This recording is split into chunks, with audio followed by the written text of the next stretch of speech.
Commander Min-jun Park stood on the observation deck of mining station Kepler 442c, watching the asteroid field drift slowly past the reinforced windows. The station had been his home for 3 years now, and he had grown to love the peaceful silence of space. 200 souls lived and worked on this remote outpost, mining precious metals from the floating rocks that surrounded them. The station was not built for war. It had basic shields and a few small defense guns, but nothing that could stop a real attack. Earth had placed it here because the asteroid field was rich in rare metals, and because no one else seemed to want this empty corner of space. The nearest inhabited world was 6 months away by the fastest ship. Sarah Chen, the chief engineer, walked up behind him. She was young and brilliant, only 28 years old but already one of the best mining engineers in human space. Her family had moved to the station 2 years ago, and her daughter played with the other children in the habitat rings. "The morning shift reports are ready," Sarah said, handing him a datapad. "Sector 7 is producing even better than we expected. At this rate, we'll meet our yearly quota in 8 months." Min-jun smiled. Good news was always welcome. The work was hard, but the pay was excellent, and most of the crew planned to return to Earth as wealthy people. Some had already served their 5-year contracts and chosen to stay longer. "Any word from the supply convoy?" Min-jun asked. "Still 3 weeks out," Sarah replied. "But we have plenty of everything we need until then." Min-jun nodded and turned back to the window. The stars were beautiful here, far from any sun. They shined like diamonds against the black void. Sometimes he wondered what else might be out there, looking back at them. He did not have to wonder for long. The first sign of trouble came from the sensor operator, a nervous young man named David Kim. His voice crackled over the station's communication system with barely controlled panic. "Commander Park to the control room immediately. We have unknown ships approaching fast." Min-jun and Sarah ran through the corridors, past surprised workers and confused families. The control room was small but efficient, filled with screens showing sensor data and mining operations. David was pale as he pointed to his display. 12 large ships, military configuration. "They just dropped out of faster-than-light travel at the edge of our sensor range. They're heading straight for us." Min-jun studied the readings. The ships were huge, each one bigger than their entire station. Their design was unfamiliar, with aggressive angles and what looked like heavy weapon systems. Whoever they were, they had not come here to trade. "Try to contact them," Min-jun ordered. "Standard greeting protocols." David worked his controls for several minutes. "No response, sir. They're ignoring all communication attempts." The ships continued to close distance. Their sensors were powerful enough to identify the ship types now. They were warships, built for one purpose only. Min-jun's stomach grew cold as he realized what was happening. "General alarm," he commanded. "All civilians to emergency shelters. All security personnel to defensive positions." The station's warning sirens began to wail. Through the corridors, people ran for the reinforced areas deep inside the habitat rings. Min-jun knew their preparations would not be enough, but he had to try. Sarah grabbed his arm. "Min-jun, my daughter is in school section C." "Go," he said. "Get to the shelters and stay there." As Sarah ran off, Min-jun turned to his small security team.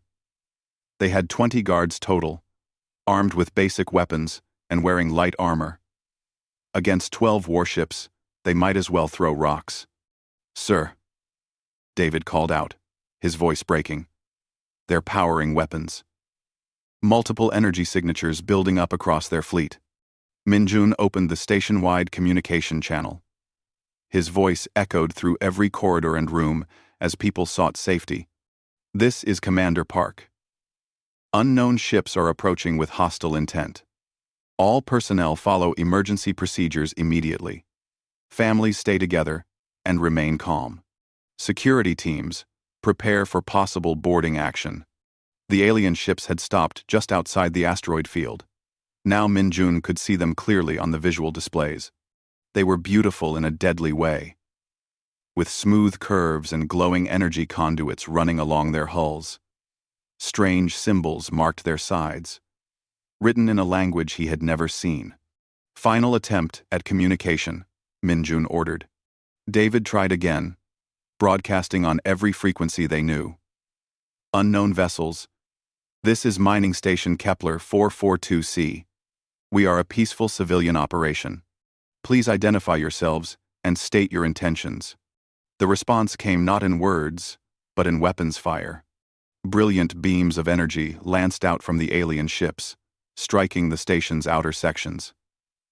The shields held for perhaps 10 seconds before collapsing completely. Explosions rocked the station as the beams cut through metal and ceramic like paper. Minjun was thrown to the floor as the control room shook violently. Emergency lights flickered on as main power failed.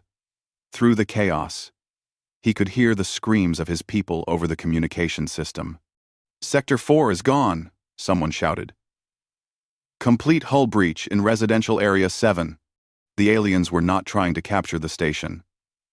They were destroying it, piece by piece, methodically, and without mercy. These were not soldiers fighting an enemy. They were exterminating insects." David struggled back to his station, blood running from a cut on his forehead. "Sir, I can get one escape pod ready. Small chance it might make it to the edge of the system." Minjun looked around the ruined control room. Through the damaged windows, he could see sections of his station burning and venting atmosphere into space. His people were dying, and there was nothing he could do to save them. "Prepare a message drone," he ordered. "Full recording of this attack. Everything our sensors picked up about those ships." As David worked frantically at his controls, another massive explosion shook the station. The artificial gravity failed, and loose objects began floating through the air. Minjun grabbed onto a support beam and watched his home die around him. "Drone ready, sir. Launch it toward Earth. Maximum speed." The tiny message probe shot away from the station just as the alien ships moved in for their final attack. Minjun watched it disappear into the darkness, carrying word of what had happened here. The last thing he saw was a brilliant flash of light as the station's reactor exploded, taking the remaining fragments of Kepler 442C and all its people into the cold silence of space. The message, drone from mining station Kepler 442C, drifted through space for 6 months before Earth's deep space sensors detected it. The small probe was badly damaged from its desperate flight, its hull scarred by micrometeorites and radiation, but its memory core was intact. Admiral Sofia Rodriguez sat in the briefing room deep beneath Earth Strategic Command, watching the final transmission from Commander Park. The holographic display showed the alien ships in perfect detail as they systematically destroyed the mining station. Her jaw was tight as she watched 200 innocent people die. "How long ago did this happen?" she asked quietly. 6 months and 12 days, replied Captain James Wright, the intelligence officer who had brought her the data. "The drone traveled at maximum speed to reach us." Sophia studied the alien ship designs. They were unlike anything in Earth's databases. Sleek, powerful, and obviously built for war.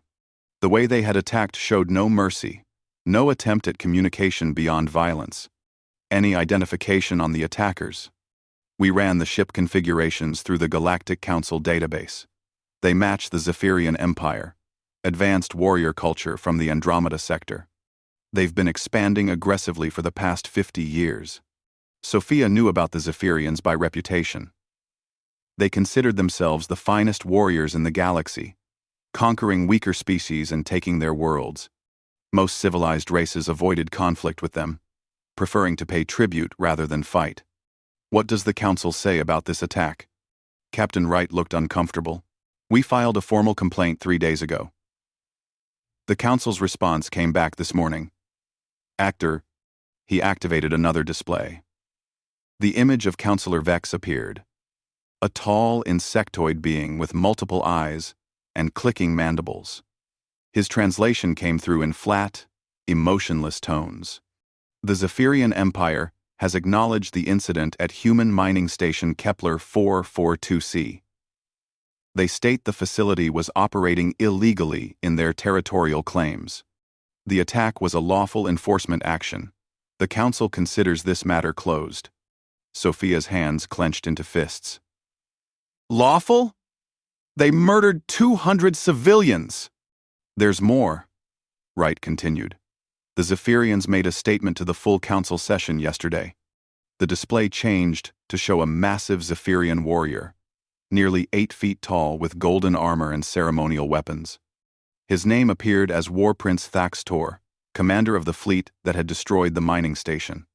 Let this serve as instruction to the species called humans, the Zephyrian declared proudly. Your kind spreads too far into space without understanding your place.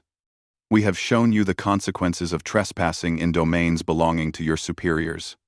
Learn this lesson well, or face further correction. The recording ended. Sophia stared at the blank display for a long moment, her mind working through the implications. The Galactic Council saw humans as a minor species, barely worth notice. The Zephyrians had made an example of the mining station, expecting Earth to submit like so many other conquered races. They had made a terrible mistake. Captain Wright, I want you to contact President Chen immediately.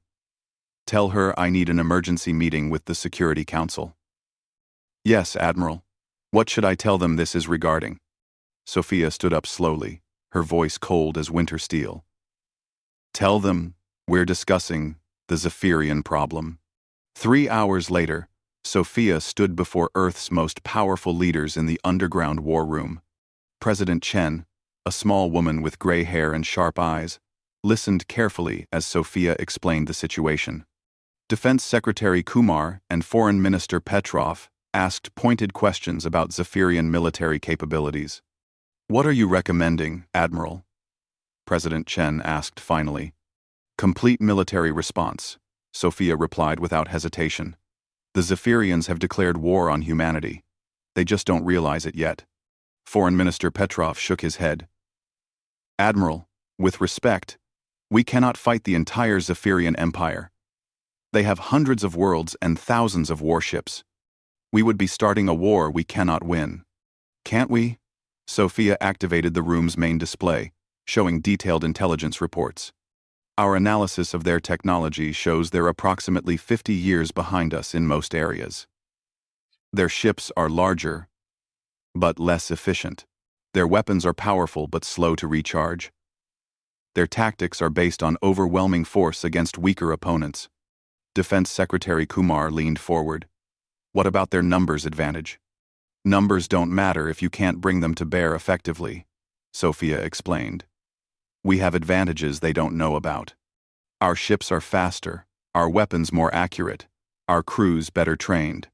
Most importantly, they think we're a weak species that will surrender after the first real battle. President Chen studied the tactical assessments. How long would such a war take? 6 months to break their main fleet. Another year to secure their core territories. But there's a faster way. The room fell silent. Sophia knew she was about to propose something that would change Earth's place in the galaxy forever. We make an example of them, the same way they tried to make an example of us. We show the galaxy what happens when someone murders our people. What exactly are you suggesting, Admiral? President Chen asked quietly. Sophia's expression was calm, but her words carried the weight of humanity's anger. We destroy their homeworld. Completely. Make it clear that the price of attacking human civilians is the extinction of your entire species. The silence stretched for nearly a minute. Finally, President Chen spoke. Admiral, that would be genocide. We're talking about billions of lives. They started this when they killed our miners, Sophia replied. Commander Park, Sarah Chen, her little daughter, and 197 other people who never hurt anyone. The Zephyrians chose to make this about extinction when they refused to show mercy.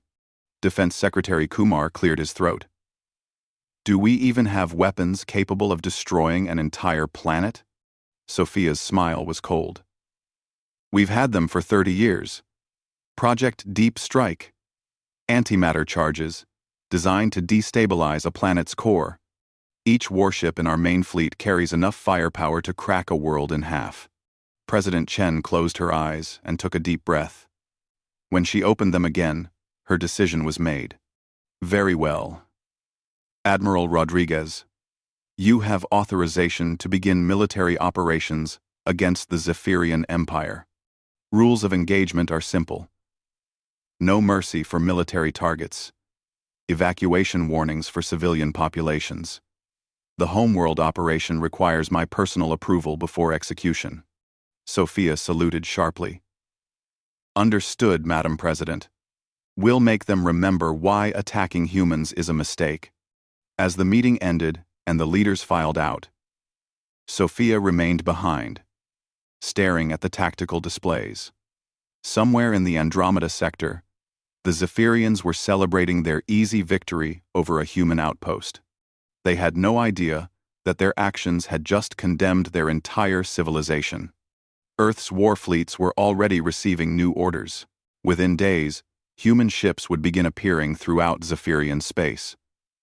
The aliens would learn too late that humanity's peaceful nature was not the same thing as weakness. The lesson was about to begin. Captain Lee Dong-wook studied the tactical display aboard his flagship, the ECS Retribution. Around him, the bridge crew worked quietly at their stations, preparing for what would be the largest coordinated military operation in human history. Through the viewports, he could see the other ships of Battle Group 7, sleek vessels that looked nothing like the bulky warships most alien races preferred. Jump coordinates confirmed for all ships, reported Lieutenant Commander Yuki Tanaka from the navigation station. We're ready to begin Operation Reckoning. Lee nodded and activated the fleet communication channel. Across human space, 12 other battle groups were receiving the same orders at exactly the same moment. All ships, this is Admiral Rodriguez. In 30 seconds, we will jump simultaneously to 13 different Zephyrian military installations. Our mission is simple. Destroy everything that can fight back. No Zephyrian military asset is to survive.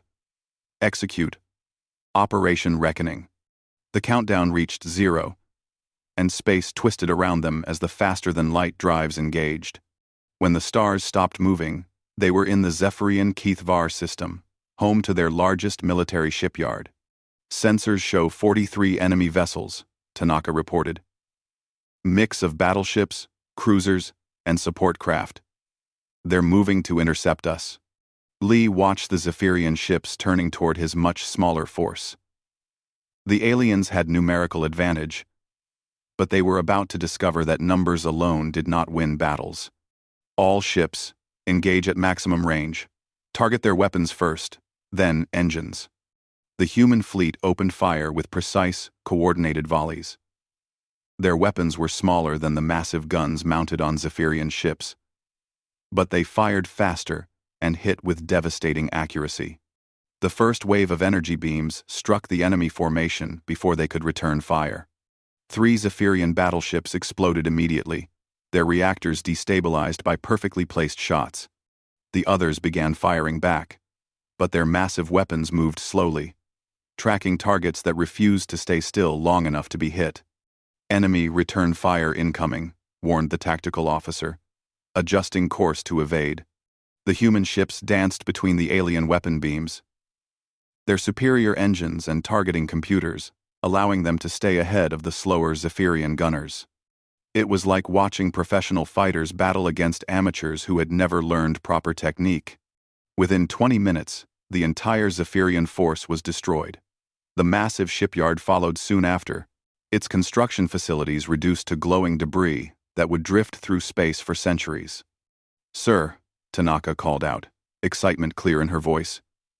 "We're receiving reports from the other battle groups. Complete success across all targets. Zephyrian losses are total." Lee allowed himself a small smile. The first phase had gone exactly as planned. Across Zephyrian space, similar scenes played out at military bases, patrol stations, and supply depots. Human battle groups appeared without warning, destroyed everything in sight, and vanished before reinforcements could arrive.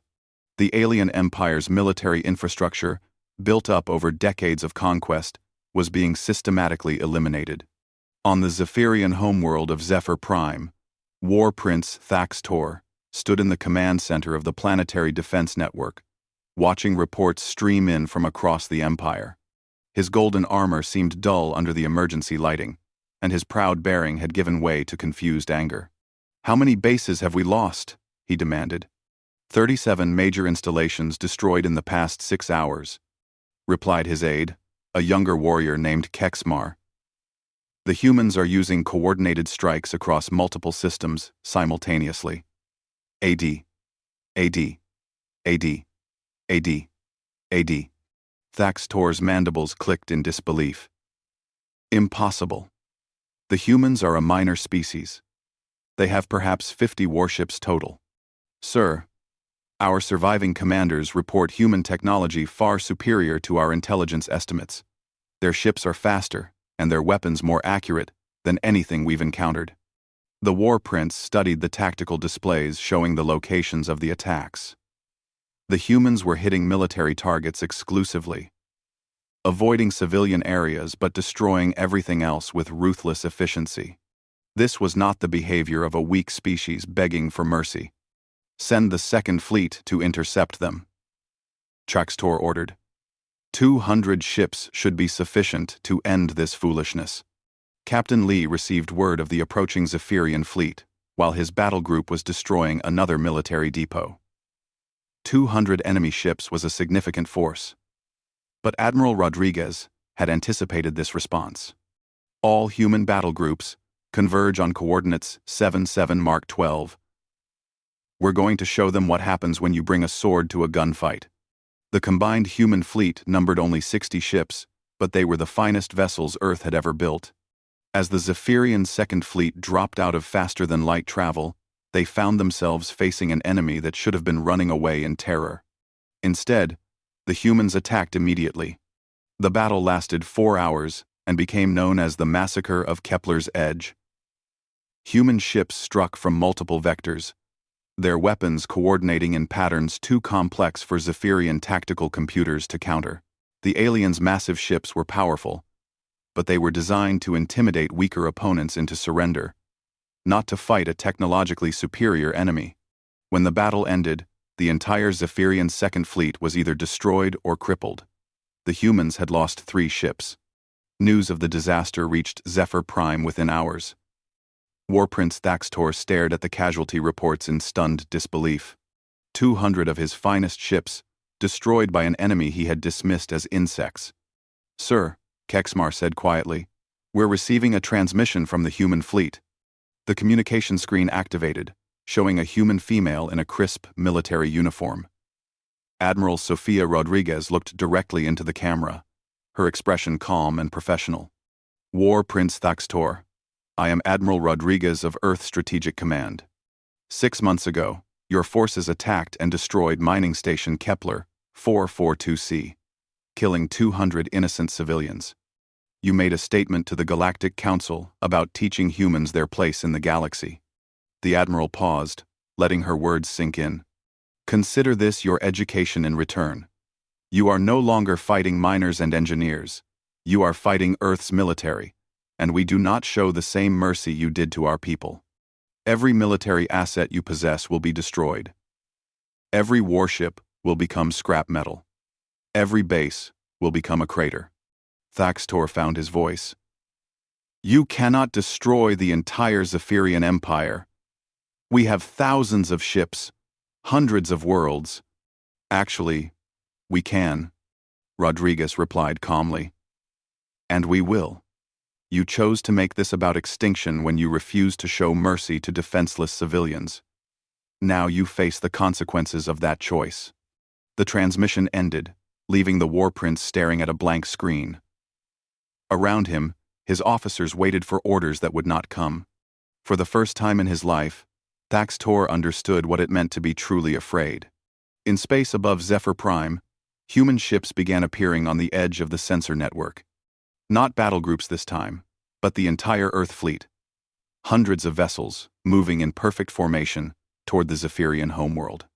The lesson was about to reach its final chapter. The massive chamber of the Galactic Council erupted in panicked voices as representatives from dozens of species watched the tactical displays showing human fleets advancing on Zephyr Prime. Counselor Vex, the insectoid being who had dismissed Earth's original complaint, clicked his mandibles nervously as he tried to maintain order. The humans have destroyed 70% of Zephyrian military assets in just 2 weeks, announced Counselor Mordoon, a crystalline entity that served as the Council's military advisor. Their fleet capabilities were severely underestimated.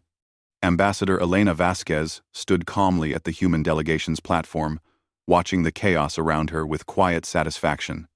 For too long, the Council had treated Earth as a minor power whose concerns could be ignored. That was about to change permanently. Ambassador Vasquez. Counselor Vex addressed her directly, his translator making his voice sound urgent. The human military must cease this aggressive action immediately. The Council demands negotiations to resolve this conflict peacefully. Elena smiled coldly. 6 months ago, the Council considered the matter closed when the Zephyrians murdered our civilians. Earth's position has not changed. This is still a closed matter. But the humans are preparing to attack a populated world, protested Counselor Yith, a floating jellyfish-like being whose species prided themselves on pacifism. Billions of innocent lives are at stake. Perhaps you should have considered that before declaring the massacre of our people to be legal, Elena replied. Earth gave the Zephyrians every opportunity to avoid this outcome. They chose extinction instead. On Zephyr Prime, War Prince Thaxtor stood on the command balcony overlooking his planet's capital city. Millions of Zephyrians went about their daily lives below, unaware that human warships were gathering at the edge of their solar system. The planetary defense network was strong, with orbital platforms and surface batteries that could destroy most attacking fleets. But the humans had already proven they were not like most fleets. Sir, Kexmar approached hesitantly. We're receiving multiple communications from off-world. The human fleet has sent evacuation warnings to every civilian transport in the system. Thaxtor read the message with growing disbelief. The humans were offering safe passage to any ship carrying non-combatants. Civilian vessels would be allowed to leave the system without interference, but any ship remaining after the deadline would be considered hostile. They're giving our people a chance to escape, Kexmar said quietly. It's a trick, Thaxtor snarled. No warrior species shows mercy to their enemies. But even as he spoke, civilian ships were already launching from the planet's surface. Merchant vessels, passenger transports, and private craft lifted off in growing numbers, fleeing toward the jump points at the system's edge. The humans kept their word, allowing the refugees to escape without harassment. Aboard the flagship ECS Vengeance, Admiral Sofia Rodriguez watched the evacuation with mixed emotions. Part of her respected the Zephyrian civilians, who were smart enough to leave. Another part of her wondered how many would have shown similar mercy to human refugees. Admiral, Captain Wright reported from the communication station, we're receiving a transmission from the Galactic Council. They're requesting immediate negotiations. Put them through, Sophia ordered. Counselor Vex appeared on the main display, flanked by representatives from a dozen other species. His multiple eyes focused on Sophia with desperate intensity. Admiral Rodriguez, the Council formally requests a ceasefire while we negotiate a peaceful resolution to this conflict. The Zephyrian government is prepared to offer substantial compensation for the mining station incident. Sophia's expression remained stone cold. The time for negotiation ended when War Prince Thaxtor boasted to your council about murdering our people. Earth's terms are simple: complete surrender or total destruction. You cannot be serious about destroying an entire world, Counselor Yith exclaimed. No civilized species commits genocide. We're not committing genocide, Sophia replied calmly. We're removing a threat to human life. The Zephyrians declared their intention to continue attacking our people. We're simply ensuring they lack the capability to do so. A new voice cut into the transmission. War Prince Thaxtor himself appeared on a secondary channel, his golden armor gleaming as he stood in what looked like a military command center. Admiral Rodriguez, I am Thaxtor, commander of the forces that destroyed your mining station. I offer personal combat to settle this matter. Single warrior against single warrior, as our traditions demand. Sophia almost laughed. Prince, this stopped being about tradition when you chose to murder civilians. This is about consequences. Then, I offer the surrender of all Zephyrian military forces. Thaxtor continued desperately. We will submit to human authority and pay whatever tribute you demand. Your military forces no longer exist, Sophia pointed out. We destroyed them over the past 2 weeks. As for tribute, there's only one payment that satisfies the debt you owe.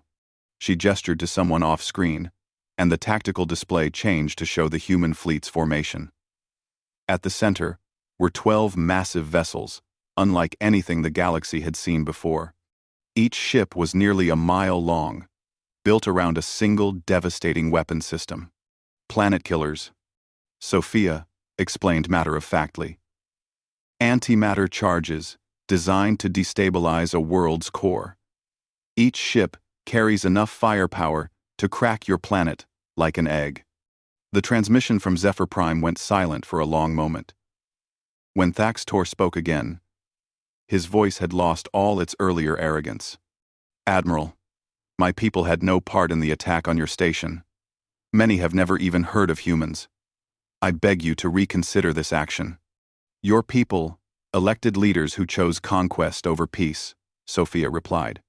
They celebrated when you announced your victory over our miners. They chose this path just as surely as you did. Counselor Vex tried one more time. Admiral, surely Earth does not want to be known as the species that destroys worlds. Think of how this will affect human relations with the rest of the galaxy.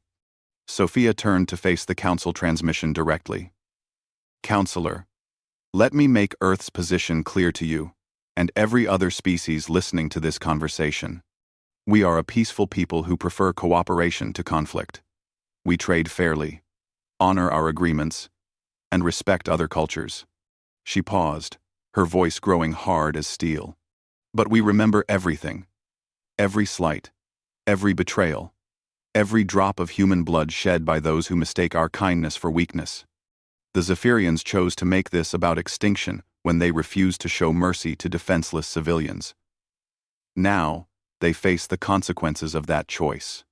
The Admiral activated her fleet's targeting systems. On every council member's display, they could see the human weapons powering up, preparing for their final attack. You have 1 hour to complete the civilian evacuation, Sophia announced. After that, Zephyr Prime becomes a lesson for the rest of the galaxy. Attack human civilians, and your entire species pays the price.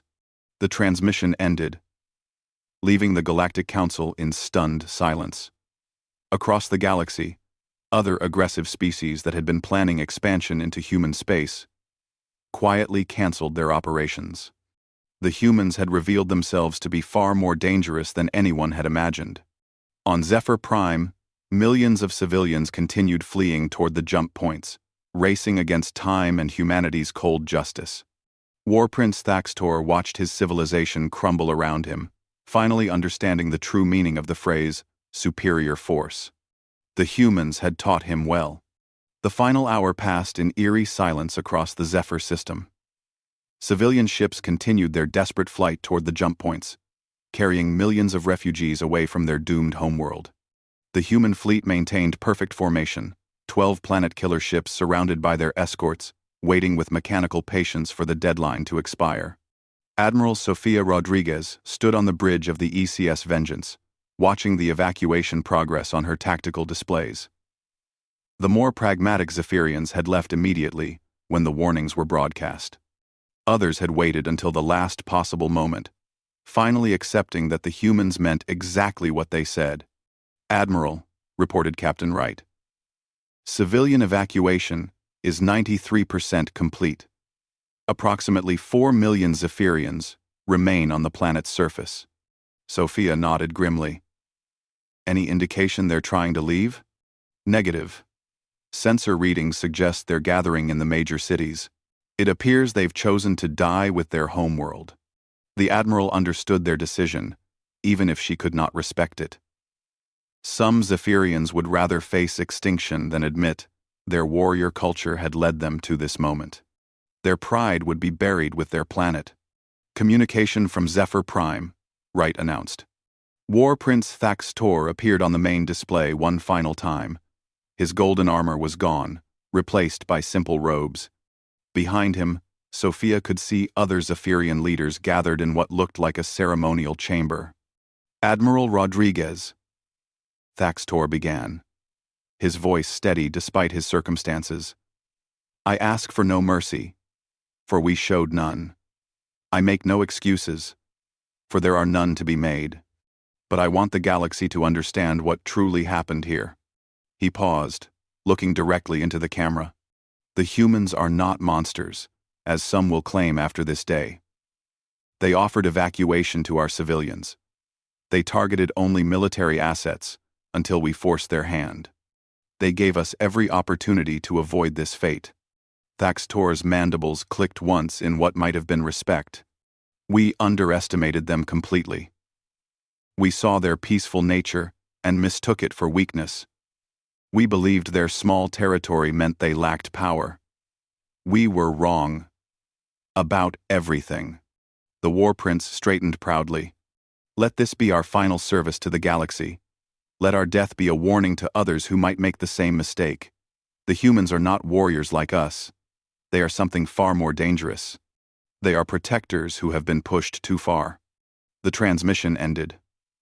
Sophia stared at the blank screen for a moment, then turned to her weapons officer. Commander Park, you may fire when ready. The weapons officer, a descendant of the mining station's lost commander, activated the planet killer systems without hesitation. 12 massive antimatter charges shot toward Zephyr Prime, moving faster than any defensive system could track or intercept. The charges struck the planet's surface simultaneously, penetrating deep into the crust before detonating. For a few seconds, nothing seemed to happen. Then massive cracks appeared across the planet's surface, glowing with the hellish light of destabilized matter. Zephyr Prime split apart like a broken egg, its core exposed to the vacuum of space. Billions of tons of rock and metal scattered outward in an expanding cloud of debris that would eventually form a new asteroid field. In less than 10 minutes, a world that had existed for billions of years was reduced to cosmic dust. The human fleet watched in silence as their enemy's homeworld died. There was no celebration, no cheering from the crews. They had done what was necessary, but they took no joy in it. Signal all ships, Sophia ordered. Mission complete. Form up for return to Earth space. As the human fleet prepared to depart, representatives from across the galaxy watched the tactical feeds in stunned horror. The peaceful species that had been ignored and dismissed had just demonstrated the power to erase civilizations from existence. Counselor Vex's translator struggled to process his emotional state as he addressed the emergency council session. The Zephyrian homeworld is gone. Completely destroyed. Nothing remains except debris. How many casualties? Asked Counselor Yith, her pacifist nature horrified by the scale of destruction. Approximately 4 million Zephyrians chose to remain on the planet. They are presumed dead. Vex paused, his multiple eyes focusing on the human ambassador. However, nearly 30 million civilians were successfully evacuated. The humans kept their word about allowing refugees to escape. Ambassador Elena Vasquez stood calmly at her platform, unmoved by the shocked stares directed her way.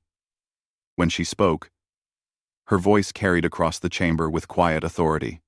The Zephyrian Empire chose to make this conflict about extinction when they murdered our civilians and boasted about it to this council. Earth simply accepted their terms and responded accordingly. You destroyed an entire world, Counselor Mordun exclaimed, his crystalline form flickering with agitation. We removed a threat to human life, Elena corrected. The Zephyrians declared their intention to continue attacking our people. We ensured they lacked the capability to do so. The ambassador looked around the chamber, meeting the gaze of every species present. Let me be clear about Earth's position going forward. We remain committed to peaceful cooperation with all civilized species. We will honor our trade agreements, respect established borders, and contribute to galactic prosperity. She paused, her next words carrying the weight of absolute certainty. But we will also remember everything. Any species that chooses to attack human civilians will face the same fate as the Zephyrians. We will not negotiate with terrorists. We will not accept excuses for murder. We will simply end the threat permanently. The council chamber fell silent. Several ambassadors were already sending urgent communications to their homeworlds, warning their governments about humanity's true capabilities. 3 months later, human mining operations resumed in the former Zephyrian territory. But these new outposts were very different from the peaceful station that had been destroyed. They bristled with defensive weapons and were protected by roving patrol fleets. Warning beacons in a dozen languages announced that attacking human facilities would result in immediate and overwhelming retaliation. The message was clear to every species in the galaxy. Humans would continue to be peaceful, friendly, and cooperative neighbors. But they would never again be victims. Captain Lee Dong-wook stood on the bridge of his new command, watching the mining ships work their way through what had once been Zephyr Prime. The asteroid field was rich in rare metals, just as the original surveys had indicated. It would provide resources for human expansion for decades to come. "Sir," his tactical officer reported, "long-range sensors show a convoy approaching. Mixed alien ships, requesting permission to enter the system." Lee studied the sensor readings. The ships belonged to various species, all carrying the diplomatic flags of formal envoys. "What do they want?" "Trade negotiations, sir. They're offering exclusive deals for human technology and requesting protection agreements." Lee smiled slightly. Word of humanity's capabilities had spread throughout the galaxy faster than light-speed communication. Species that had never acknowledged human existence were now desperate to become allies.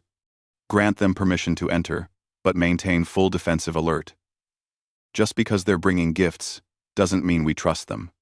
As the alien convoy approached the mining operation, Lee thought about the 200 souls who had died on the original station.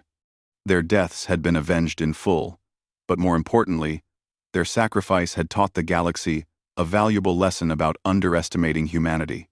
The peaceful species from the small blue world would never be dismissed as weaklings again. In the void where Zephyr Prime had once existed, fragments of rock drifted silently through space, each piece a reminder of what happened when someone made the mistake of attacking human civilians. The galaxy had learned, and it would remember, just as humans always did.